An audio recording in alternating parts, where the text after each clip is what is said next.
Welcome to our study time. We are doing this wonderful topic, currently explosive, what we call another look at sex. And another look at sex, part two. So we've done part one. Please don't miss that part one. Go listen to it. We deal with sex in this biblical New Testament perspective. And we talk about it. It's just go listen to it before you listen to this one. Now, and as I was closing that first part, I said, Bible says, run away from sexual immorality, flee from fornication or sexual sin. Now, and I close, I said, we look at the negative. It's been wonderful. Sex is just more than just mere skin on skin. He said it's a spiritual mystery, as well as a physical. And he said there must be an intimacy and commitment involved with sex to make us becoming one. You see, sex actually, you are becoming one. All right. So today we are looking at, if you're going to run away from sexual morality, where are you running to? Where are you going to get to go? I mean, that's important. Say, flee from sexual immorality. Run. If you're running away from a danger, you must find a safety, or else you can't run forever. Running forever will make you to be tired, worn out, and you just surrender. Whatever can come to you. So I want us to look at that today. At this second episode of another look at sex. Okay, let's get into it. We're going to read again. We read chapter 6, 1 Corinthians. Paul gave us the other balance, the positive side of sex in the second part. And what do we run to? Let's take a look at that in 1 Corinthians chapter 7. We're going to use the same Message Bible, which is very, very dynamic translation. I'm going to help us in this. Take a look. It says, now, getting down to the question you ask in your letter to me, we're just going to read plenty. First, is it a good thing to have sexual relations? Let's keep reading. Listen, certainly, but only within a certain context. It's good for a man to have a wife and for a woman to have a husband. Now follow carefully. Sexual drives are strong, but marriage is strong enough to contain them and provide for a balanced and fulfilling sexual life in a world of sexual disorder. The marriage bed must be a place of mutuality. Let's pause there. Now, from that conclusion, we did the first part. The Corinthians were not asking Paul, is it good to have sex then? You run away from sex. But then he said, yeah, there's a place you can run to. Look at verse 2 again. Certainly, but only within a certain context. It is good for a man to have a wife and for a woman to have a husband. Why? For sexual drives are strong, but marriage is strong enough to contain them and provide for a balanced and fulfilling sexual life in a world of sexual disorder. Interesting. Do you see that? That's a sexual disorder in our world today. And how do we deal with that? How do we run away from it? Paul was telling the Corinthians that get into marriage. That's where to escape it. Let's look at it from 1 Corinthians 7 in the Bible that we read, that New King James Version, verse 2. Take a look. It said, nevertheless, because of sexual immorality, let each man have his own wife and let each woman have her own husband. Yeah. See, if you're going to escape that, you're going to run somewhere. And where you can run to is a place of marriage. So God has ordained that marriage should be a place of fulfillment. He said that for this cause a man leave his father and mother and be joined to his wife, and the two becoming one. And becoming one, according to Paul said, we read, is becoming, you join somebody, become one body, sexually speaking. So let's go back and read some more. It says, sexual drives are strong, but marriage is strong enough to contain them and provide for a balanced and fulfilling sexual life in the world of sexual disorder. My friend, you don't have to be all jittery and wandering and going on. He's saying that marriage, God has designed marriage, a lifetime commitment and a place of intimacy, to be a place where we can pursue sex that bring us to becoming one. And he says those sexual drives are strong. Some people don't have as strong as others. But if you have a strong sexual drive, those who don't have this sexual drive as strong as that don't understand this. So they always think that those people that are having strong sexual drive are just mad and they just lose. But Paul talked about that, which I really don't have time to get into now. He said people have different level of gift. You know, if you're sexual, if you have strong sexual drive, it's a gift. Paul says so. You know, it's amazing. He says so. We'll read that in a minute. You know, it's good. And I'm really saying this with all sobriety and seriousness. This has not been considered by the body of Christ. Make life difficult for people. It's saying that a person with, you know, this in the world they study, and in school we study, and so this area of finding out more about sexuality of man. They find that some people have high sexual drive, some people have low sexual drive, and you can't just tell them to zip up, tell them to just kind of flee. They have to get somewhere where they can have a fulfilling and balanced sexual life. Let's read it again. I'm going to read it to you. Let's look at it again. It says, sexual drives are strong, but marriage is strong enough to contain them and provide for a balanced and fulfilling sexual life in a world of sexual disorder. So God has ordained that marriage will help us in this area and provide a fulfilling and balanced sexual life. One day I was told something that just made me to think a lot. Notice that in marriage, everything else can be done by somebody else.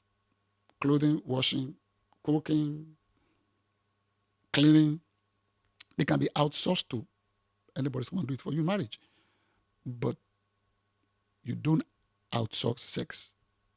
It becomes adultery. That's the only thing uniquely left to marriage you don't outsource to others. That means it must be that heavy and that important. I mean, you can eat out, you can do anything, you can wash your clothes outside.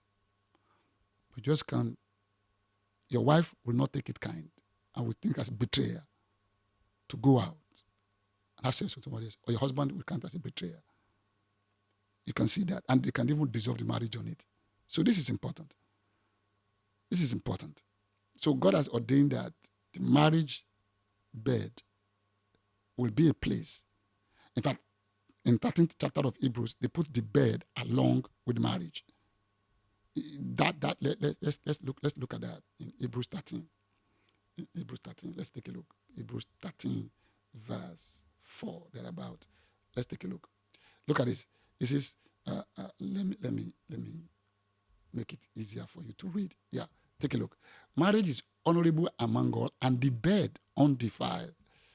Why did they put bed next to marriage? Because that's where your bed should be together as a couple. Because you're going to go to bed together. That means you're going to have sex together. And there's nothing wrong in having sex there. And to have a balanced and fulfilling sexual life will actually take care of the desire and to cut off sexual temptation. Let's go further. We're going to look more. We're not finished with our message Bible yet. Let's get back in there and round up with it. It says, sexual drugs are strong, but marriage is strong enough to contain them and provide for a balanced and fulfilling sexual life in the world of sexual disorder. Now let's read further. Now look at what it says next now. The marriage bed must be a place of mutuality. The husband seeking to satisfy his wife, the wife seeking to satisfy her husband. Marriage is not a place to stand up for your right. Marriage is a decision to serve the other, whether in bed or out. Did you hear what I just said? So in marriage, we satisfy the sexual desire of our mates so that they will not be running somewhere else. Like I said again, when you say flee sexual immorality, run from fornication. Where you can run to, the safe place is marriage bed. And then we must not make it difficult there and make it unlivable. If somebody's running away from fornication and is married, and he gets married, or is married, he should be able to have a balanced, fulfilling sexual life. So if the wife is not satisfying the husband, or the husband is not satisfying the wife, it becomes no longer a place of refuge. It becomes a place where trouble occurs. And then the person starts looking for another way. Let's look at it in the Bible. I'm not just saying this by my own head. Listen to this. Marriage is a decision to serve one another, whether in bed or not. Abstaining from sex is permissible for a period of time if you both agree to it. And it's for the purpose of fasting and prayer. But only for such times. Then come back together again. Satan has an ingenious way of tempting us. when we least expect it. Did you hear that? Come back together again. Let's look at the New King James Version of that same verse. And I want us to read it. Take a look at this. Look at it. He said it this way. The wife does not have authority over her own body, but the husband does. And likewise, the husband does not have authority over her own body, but the wife does. Look at verse 5. Do not deprive one another except with consent for a time. It's talking about sexual life. That you may give yourself to fasting and prayer. And come together again so that Satan does not tempt you because of a lack of self-control. It's amazing that Satan was mentioned here.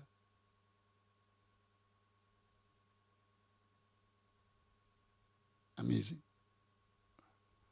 Don't open your partner to temptation, sexually speaking. Satan is going to capitalize on it. And remember, Jesus told Peter, Simon, Simon, Satan has desired to shift you like a wheat. So the world is being shifted over here like a wheat. I mean, sexual chaos is all over the place. Our world is a world of sexual disorder. And don't let your mate, your partner, be carried away with it if you're married here. If you are not married, focus on getting married later and then pursue the kind of sex that's within marriage, commitment and intimacy, and get married. This is vitally important. And I want us to close, for those who are single here and for those who are maybe widows, I want to say this with all sense of seriousness and sobriety. The Bible gives us what to do in this area if you are not married or a widow. This is what it says. But I say to the married and to the widow, it's good for them if they remain, even as I am. Paul was single, was not married. But if they cannot exercise self-control, let them marry. It's better to marry than to burn with passion. So if your sexual drive is still strong and you are not married, or you're a widow, or married means those who are just either separated or they broken up or something, they are divorced. And your sexual drive is still there, and then you've lost your husband. Sexual drive is still there. He said, it's better to marry than to burn with passion. These are the things that we don't hear anymore that we need to get to see. Let me read Message Bible, which is very dynamic.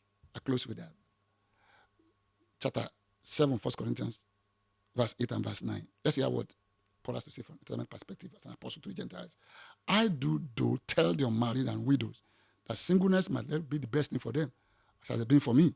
But if they can't manage their desires and emotions, they should by all means go ahead and get married. The difficulties of marriage are preferable by far to a sexually tortured life as a single. Whoa. I think I should rest my case there. I'll read one more time. The difficulties of marriage are preferable by far to a sexually tortured life as a single. Thank you for listening.